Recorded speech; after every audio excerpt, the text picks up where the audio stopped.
Hello అండి, అందరికీ నమస్తే అండి. మన గోంగూర పచ్చడి చేసాం కదండి.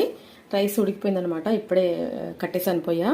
ఇప్పుడు వేడిగా రైస్ పెట్టుకొని, ఎగ్స్ అవైలబుల్గా లేవన్నమాట. సో నేను నీసు తినను కాబట్టి రైస్ ఇలా పెట్టేసేసుకొని మనం చేసి పెట్టుకున్న గోంగూర పచ్చడి ఇలా వేసుకొని టేస్ట్ చూద్దాం. ఓకేనా? చక్కగా ఫ్రెష్ అయిపోయానండి. ఇదిగోండి గోంగూర పచ్చడి రైస్. ఇప్పుడు మనం వేడిగా కలుపుకొని నోరు ఊరిపోతుంది బాగా.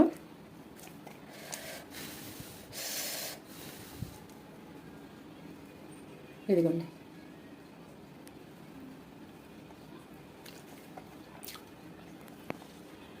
ఏం కావాలి ఇంకా చెప్పండి.